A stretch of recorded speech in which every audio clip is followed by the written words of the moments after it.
Wayne Nurlus is getting ready for another day on the job.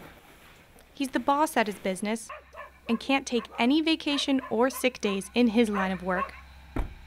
Luckily, he never stresses about a long commute. His office is just next door. Nurlus is the owner of a hog farm.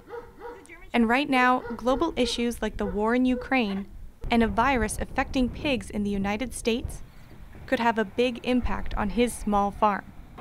But he's not worried. Yet. Russian sanctions would have hurt his industry a lot more if not for the PED virus killing pigs in the United States. Nurlus now sends more of his pigs south of the border to make up for the Russian blockade. It hasn't helped any, but it's just because there's less pigs around. It hasn't hurt too much either, because the demand for pork is still quite strong. That's why the price has gone up. But if they had the sanctions on when the price was poor, it would have made it even much worse again. According to Ontario Pork, Russia was the third highest importer of Canadian pork products. Ontario didn't sell any pork to Russia before the sanctions started, but other provinces did. They're now looking at Ontario's high population as a market to replace their losses, and taking business from people like Nurlus. He and almost 1,600 Ontario hog farmers may have to sell their pork for higher prices.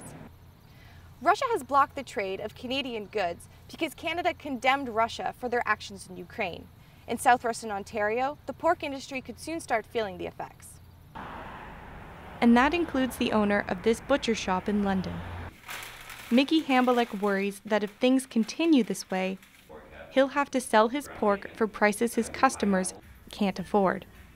Anything global, really, economy-wise, will push up the prices, right? Regardless where bacteria happen or epidemics are happening, eventually it'll affect you locally. Many local businesses could also feel the effects that Hambalek worries about. The pork industry contributes 1 in 7 jobs to the Ontario economy. Veterinarians, feed companies, and food processors are just a few of the related businesses that would be either struggling to stay afloat or out of a job. Back on the farm, Nurlus just wants to continue doing the job he loves. Something I was born and raised with, and you just sort of get it melted into your bones. You just cannot help it. So despite the changes happening around the world, Nurlus hopes he'll be in business for a long time to come.